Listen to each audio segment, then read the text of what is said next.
আবার প্রমাণ হলো ফেসবুকের ভার্চুয়াল জগতের সাথে বাস্তব জগতের মিল খুব সামান্যই।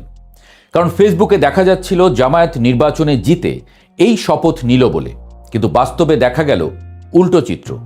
সারা বিশ্ব জেনে গেল নির্বাচনে বড় ব্যবধানে জিতে গেছে বিএনপি, জিতে গেছেন তারেক রহমান। কিন্তু জামায়াত কি আদতে হারল, নাকি জানান দিল এবার মাঠ গোছানোর কাজটা এগিয়ে রাখা গেল? আসছেবার দেখা যাক কি হয়। মুক্তিযুদ্ধ জিতে গেল আসলে। আহমদ ছফা বলেছিলেন মুক্তিযুদ্ধকে বাদ দিয়ে এদেশে কিছু করা সম্ভব না, সেটাই প্রমাণ হলো। বীর মুক্তিযোদ্ধা ফজলুর রহমান সেটা প্রমাণ করে দিলেন। এই জনপদে ধর্ম কোনোদিনই এত সহিংস ছিল না যতটা সহিংসতা দেখিয়েছে গেল 1.5 বছর। ভোট প্রমাণ করল মানুষ বুঝতে পেরেছে শান্তি আগে, ঠিক শান্তি না থাকলে উল্টো ধর্মের বদনাম। 2008 সালে আওয়ামী লীগ যে বিরাট জয়টা পেয়েছিল, টেলিভিশনের স্কোরবোর্ড দেখে অনেকে ভাবতে শুরু করেছিল বিএনপি সেই ফলাফলকেও ছাড়িয়ে যাচ্ছে বোধহয়। কিন্তু তা হয়নি, কমও হয়নি তেমন। সেবার আওয়ামী লীগ পেয়েছিল 230টা, এবার বিএনপি জোট 212টা, জামায়াত জোট পেয়েছে 77টা। অর্থাৎ 2008 সালে বিএনপির পাওয়া 30 আসনের দ্বিগুণেরও বেশি আসন পেয়েছে জামায়াত। ইতিহাসের সবচেয়ে ভালো ফল ঘরে তুলেছে জামায়াত। নির্বাচনের আগে জামায়াতের পক্ষে যে জনমত দেখা যাচ্ছিল তাতে দলটির আরও ভালো করার কথা। অনেকে ক্ষমতায়ও দেখে ফেলেছিলেন জামায়াতকে, কিন্তু তুলনামূলক কম আসন পাওয়ায় অনেকে প্রশ্ন তুলেছেন ঘটনাটা কি হলো আসলে? ফেসবুকের আলাপ আর বাস্তবের দুনিয়া তাই বলে এতটা অমিল? সব দলই স্বীকার করেছে নির্বাচন গ্রহণযোগ্য হয়েছে। মাঝখানে যেসব ঘটনা ঘটেছে বাংলাদেশের মতো দেশগুলোতে এসব কিছু ঘটেই, এমনটা বলে তারা মেনেও নিয়েছেন। আমরা কিছুটা আলোচনা করতে পারি বরং সম্ভাবনা জাগিয়েও কেন জামায়াত আসন কম পেল, কিংবা জামায়াতের আসলে কিছু হারানোর ছিল কি। সবচেয়ে বড় যে আলোচনাটা সামনে আসছে তা হলো তরুণ প্রজন্মের রায়। হাসনাত আবদুল্লাহ, নাহিদ ইসলাম কিংবা আক্তার হোসেনরা যেভাবে বিজয়ের হাসি হেসেছেন, ঠিক তার উল্টো চিত্র আমরা দেখেছি সার্জিস আলম, নাসির উদ্দিন পাটোয়ারি কিংবা তাসনিম জারা ফুয়াদদের ক্ষেত্রে। জনগণ আসলে কি বার্তা দিল? খুব পরিষ্কার, মানুষ আর অশান্তি চায় না। হাসনাত বা নাহিদ যে ম্যাচিউরিটি বা রাজনৈতিক পরিপক্কতা দেখিয়েছেন, কিংবা আক্তার যেভাবে জনসম্পৃক্ত থেকেছেন, অন্যরা হয়তো আবেগের বশে বা অতি বিপ্লবী হতে গিয়ে জনবিচ্ছিন্ন হয়ে পড়েছেন। মানুষ শান্তি চায়, স্থিতিশীলতা চায়। যারা অতিরিক্ত আগ্রাসী মনোভাব দেখিয়েছেন, ভোটাররা ব্যালট পেপারে নীরবে তাদের প্রত্যাখ্যান করেছেন। সার্জিস বা পাটোয়ারিদের পরাজয় প্রমাণ করে ফেসবুকে হিরো সাজা আর মাঠের রাজনীতিতে মানুষের মন জয় করা দুয়ের মধ্যে যোজন যোজন দূরত্ব। ভোটাররা সহিংসতা বা উগ্রতাকে না বলেছেন স্পষ্টভাবে। এবার আসা যাক তারেক রহমানের প্রসঙ্গে। রোমান বীর জুলিয়াস সিজারের সেই বিখ্যাত উক্তি ভিনি ভিডি ভিসি, এলাম দেখলাম জয় করলাম, যেন তারেক রহমানের ক্ষেত্রেই ঘটে গেল। দীর্ঘ প্রবাস জীবন শেষে দেশে ফিরে তিনি যে অভাবনীয় ধীর স্থিরতার পরিচয় দিয়েছেন তা অনেক রাজনৈতিক বিশ্লেষককে চমকে দিয়েছে। 2001 সালের নির্বাচনের পর যে হাওয়া ভবন বা ক্ষমতার দাপট দেখা গিয়েছিল, এবারের তারেক রহমান যেন তার চেয়ে সম্পূর্ণ আলাদা এক চরিত্র। তিনি এসেই বিজয়ের মুকুট পরলেন, কিন্তু কোনো হুঙ্কার ছাড়লেন না। আন্তর্জাতিক অঙ্গন থেকেও বিএনপি ও তারেক রহমানের জন্য আসছে একের পর এক সুখবর। সচরাচর যা দেখা যায় না, এবার তাই ঘটল। ভারত এবং পাকিস্তান বৈরী দুই প্রতিবেশী রাষ্ট্রই তারেক রহমান এবং বিএনপিকে শুভেচ্ছা জানিয়েছেন। ভারতের প্রধানমন্ত্রী নরেন্দ্র মোদী যেমন ফোন করে অভিনন্দন জানিয়েছেন, তেমনি পাকিস্তানের প্রধানমন্ত্রীও বার্তা পাঠিয়েছেন। এর অর্থ খুব পরিষ্কার, দক্ষিণ এশিয়ার ভূ রাজনীতিতে বিএনপিকে এখন একটি ব্যালেন্সিং ফ্যাক্টর বা ভারসাম্যপূর্ণ শক্তি হিসেবে মেনে নিচ্ছে সবাই। শুধু তাই নয়, ঢাকার মার্কিন দূতাবাস থেকেও এসেছে উষ্ণ অভিনন্দন।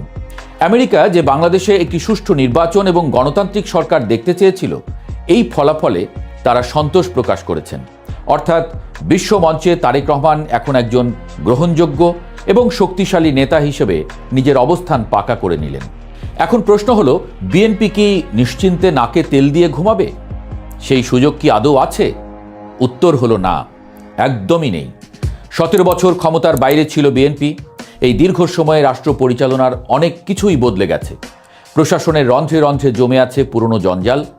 মানুষ বিএনপিকে 200-র বেশি আসনে ম্যান্ডেট দিয়েছে ঠিকই, কিন্তু এই ম্যান্ডেট হলো পারফর্ম করার ম্যান্ডেট। মানুষ মুখিয়ে আছে বিএনপি আসলে কিভাবে দেশ চালায় তা দেখার জন্য।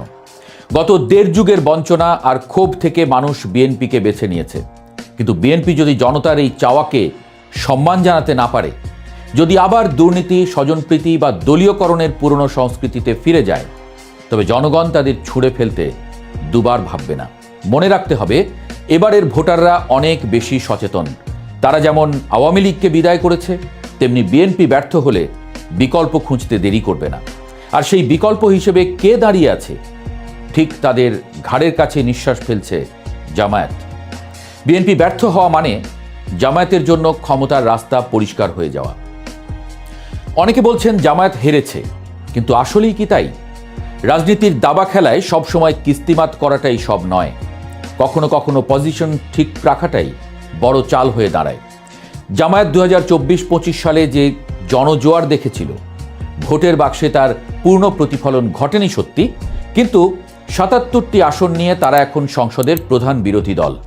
বাংলাদেশের ইতিহাসে জামায়াত কখনোই এককভাবে এতগুলো আসন পায়নি। রাজনৈতিক বিশ্লেষকরা মনে করছেন জামায়াত আসলে 2026 সালের এই নির্বাচনকে তাদের ফাইনাল গেম হিসেবে দেখেনি। তারা এটাকে দেখছে 2031 সালের নির্বাচনের প্রস্তুতি পর্ব বা সেমিফাইনাল হিসেবে। সংসদের বিরোধী দল হিসেবে আগামী 5 বছর জামায়াত যে সুযোগ পাবে তা তাদের জন্য এক বিশাল রাজনৈতিক ট্রেনিং গ্রাউন্ড। তারা সংসদে কথা বলবে, সরকারের ভুল ধরবে, রাজপথে ইস্যুভিত্তিক আন্দোলন করবে এবং এর মাধ্যমে নিজেদেরকে একটি পূর্ণাঙ্গ ও দায়িত্বশীল রাজনৈতিক দল হিসেবে জনগণের সামনে তুলে ধরবে। সংসদে বিরোধী দল হিসেবে জামায়াত যে এবার কাঁপাবে তা এখনই আঁচ করা যাচ্ছে। তাদের নির্বাচিত এমপিদের অধিকাংশই উচ্চশিক্ষিত এবং ভালো বক্তা। সরকারি দলকে চাপে রাখার মতো যথেষ্ট রসদ তাদের হাতে আছে। এই 5 বছর হবে জামায়াতের জন্য নিজেকে ঘষে মেজে তৈরি করার সময়। তারা দেখাবে তারা শুধু ধর্মীয় দল নয়, তারা রাষ্ট্র পরিচালনাতেও দক্ষ হতে পারে। জামায়াতের নীতি নির্ধারকরা খুব ভালো করেই জানেন বিএনপি দীর্ঘদিন ক্ষমতার বাইরে থাকায় তাদের ভুল করার সম্ভাবনা প্রবল।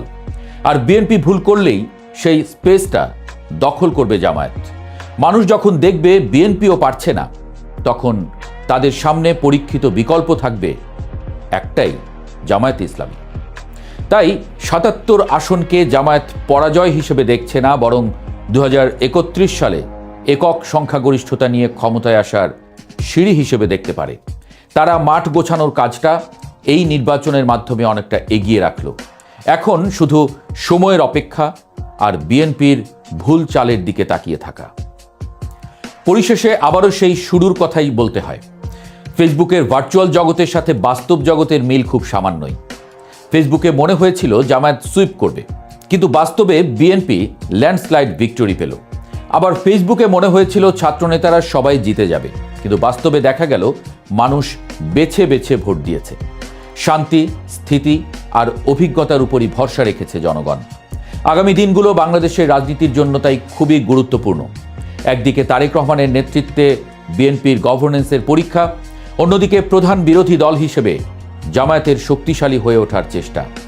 আর এই দুইয়ের মাঝখানে দাঁড়িয়ে সাধারণ মানুষ, যারা আর কোনো সংঘাত চায় না, শুধু একটু শান্তিতে বাঁচতে চায়। এখন দেখার বিষয় 2031 সালের আগে রাজনীতির জল কোন দিকে গড়ায়। এই মুহূর্তে আপনাদের সামনে কথা বলতে চাই, মসনদে তারেক রহমান আওয়ামী লীগকে কি ফেরাবেন? ভারতের সাথে সম্পর্কই কেমন হবে?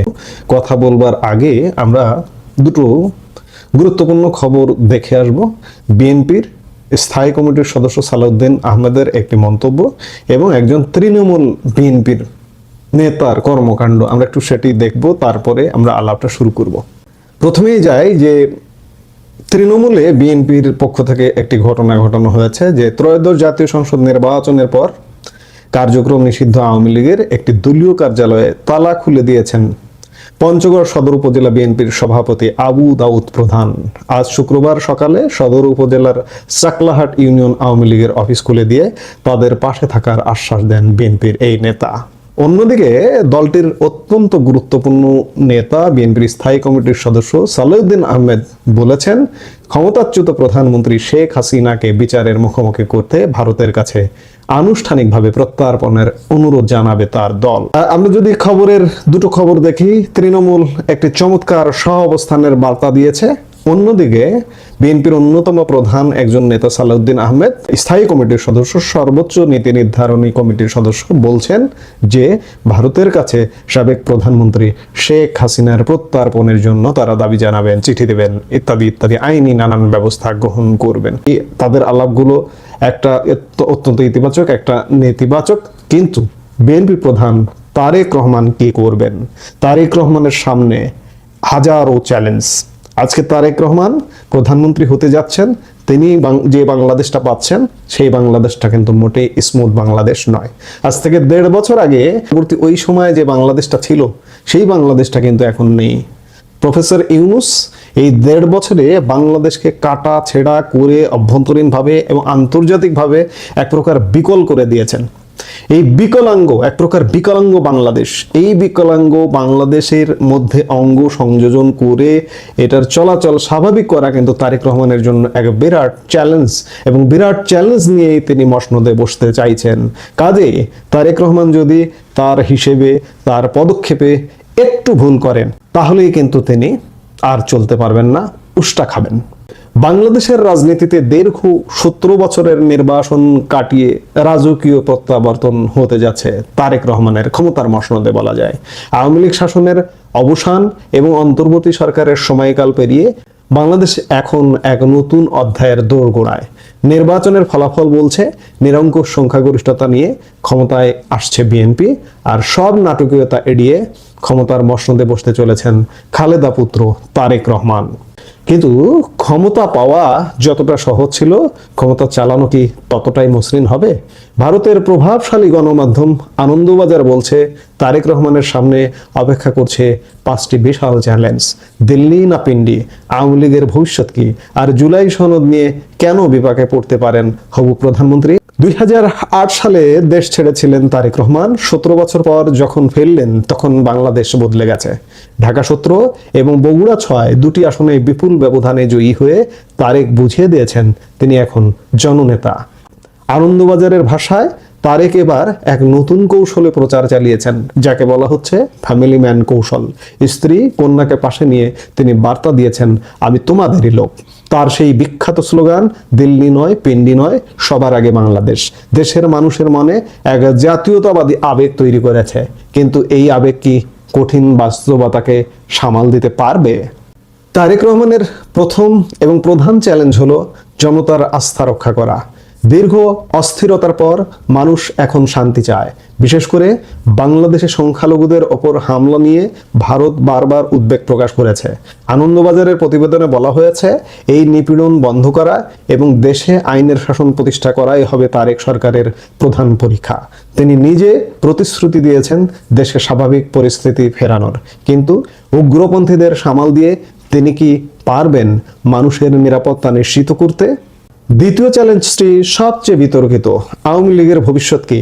তারেক রহমান বারবার বলেছেন তিনি কোনো রাজনৈতিক দল নিষিদ্ধ করার পক্ষে নন, কিন্তু প্রশ্ন হলো শেখ হাসিনার আমলে বিএনপি যে নিপীড়ন সহ্য করেছে, তারেক কি সেই পথে হাঁটবেন, নাকি আওয়ামী লীগকে রাজনীতিতে ফেরার সুযোগ দেবেন? এখানেই তৈরি হচ্ছে নতুন সমীকরণ। যদি তিনি আওয়ামী লীগের ওপর থেকে কঠোরতা শিথিল করেন, তবে জামায়াত ইসলামের সাথে বিএনপির বড় সংঘাত হতে পারে, কারণ শেখ হাসিনাকে ক্ষমতাচ্যুত করার নেপথ্যে জামাতের বড় ভূমিকা ছিল।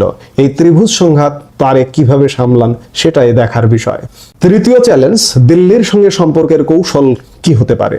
ভারতের প্রধানমন্ত্রী নরেন্দ্র মোদী ইতিমধ্যে তারেককে বাংলায় টুইট করে শুভেচ্ছা জানিয়েছেন, আবার পাকিস্তানের শাহবাজ শরীফও ঘনিষ্ঠতা বাড়াতে মুখিয়ে আছেন।